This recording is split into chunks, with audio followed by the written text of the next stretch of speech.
Korban meninggal dunia akibat jatuhnya bus yang membawa rombongan majelis taklim di Tangerang Selatan, Banten telah dimakamkan. Namun rasa kehilangan itu tidak akan pernah sirna. Kepergian orang yang dicintai secara mendadak dan tragis membuat rasa sakit yang lebih mendalam. Inilah yang dirasakan Zulkoida, perempuan berusia 56 tahun, warga Jalan Kayu Gede 2, Paku Jaya, Serpong Utara, Tangerang Selatan. Ibin Mukurobin, 55 tahun, adik iparnya turut menjadi korban meninggal dunia dalam kecelakaan maut itu. Walau sedih dan kecewa, terutama setelah mengetahui kecelakaan diduga akibat sopir bus, Ida tak serta-merta menyalahkan sang sopir. Menurutnya, ini merupakan musibah.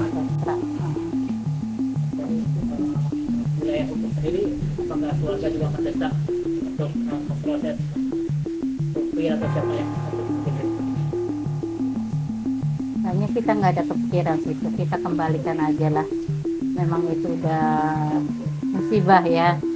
Ya semua juga nggak ada yang mau, sopirnya juga nggak ada yang mau, kita juga nggak ada yang mau. Ya kita kembalikan lagi lah. Kalau orang beragama kan itu memang udah takdirnya Allah. Ya kita sebagai keluarga harus menerima. Nah, kalau nggak ikhlas nanti gimana? Iya, dia juga nggak tenang di sana.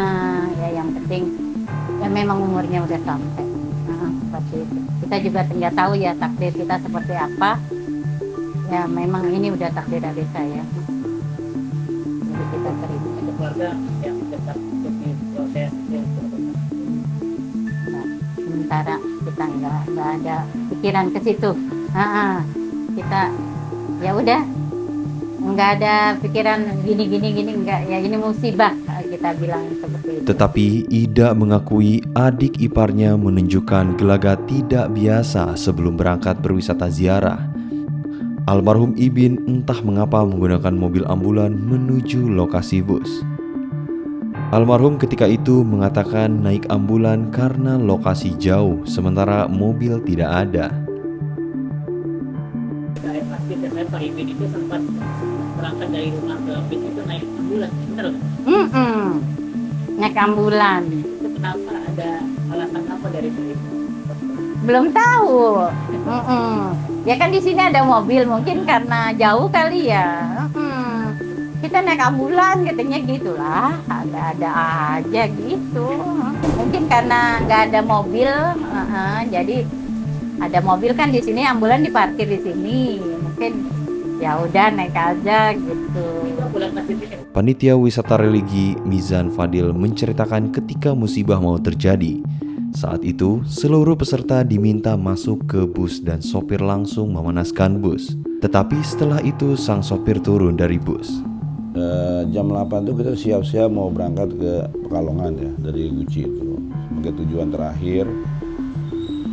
Jam 8 kita udah meninggalkan penginapan, udah semua meninggalkan penginapan jamaah. Kita ke parkiran karena memang di situ kan mobilnya nggak bisa keluar ya, ketutup dengan mobil yang lain.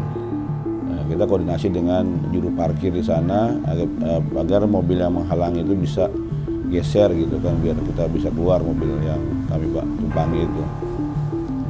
Dan kita udah ketemu juru parkir, udah ngomong ke supir, ke saya juga sama panitia yang lain.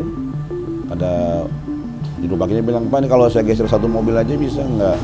Nah, kata sopirnya bisa. Terus saya mundur dikit, seperti itu. Nah, itu bisa keluar lah. Udah seperti itu. Ya kami sebagai panitia kan memberikan instruksi ya atau arahan ke jamaah agar masuk ke dalam bis seperti itu.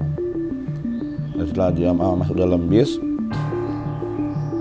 sopir ini kan juga manasin mesin lah ya, hidupin atau manasin mesin seperti itu.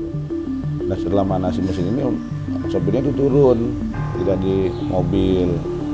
Nah setelah sopirnya turun ya kita nggak tahu kejadian seperti apa ya, tiba-tiba mobil jalan sendiri seperti itu. Saya pun tahu kalau sopirnya itu di luar. Ketika sudah kejadian mobil sudah masuk ke dalam sungai gitu ya kan, di sana itu saya juga nggak bisa turun karena memang kondisi saya kan, kaki saya nggak normal ya, kas koperasi. Saya minta tolong sama rombongan yang laki-laki yang bisa gitu kan. Bahkan saya sempat teriak-teriak, coba lihat sopirnya selamat enggak, saya bilang gitu. Katanya sopirnya di belakang saya. Itu saya baru tahu kalau itu nggak ada sopirnya gitu kan. Kelihatannya Mizan hingga saat ini belum bisa memastikan apakah kegiatan wisata religi yang bertahun-tahun rutin digelar akan kembali diadakan pada tahun berikutnya. Biasanya setiap tahun ratusan orang mendaftar guna berziarah ke Cirebon, Demak, ke makam Sunan Kalijaga, Sunan Kudus, dan Gunung Mulia.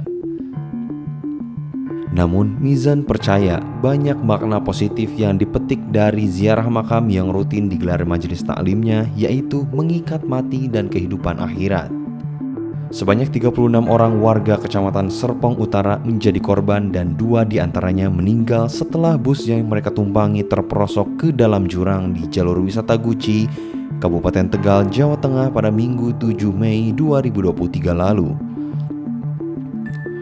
Rombongan berjumlah 107 orang dan dipisah menjadi 2 bus dengan masing-masing berisi 54 dan 53 orang. Foto terakhir para korban di dalam salah satu bus sebelum kejadian nahas itu menggambarkan suasana kebersamaan dan kebahagiaan para penumpang sebelum akhirnya musibah itu datang.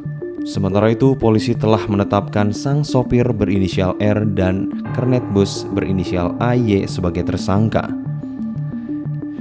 Keduanya dianggap lalai lantaran tidak berada di ruang kemudi saat bus dipanaskan.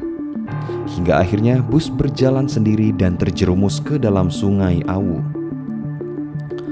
Maut memang sudah digariskan Sang Pencipta, tetapi kelalaian sopir yang berakibat fatal seharusnya menjadi pelajaran agar peristiwa serupa tidak kembali terulang.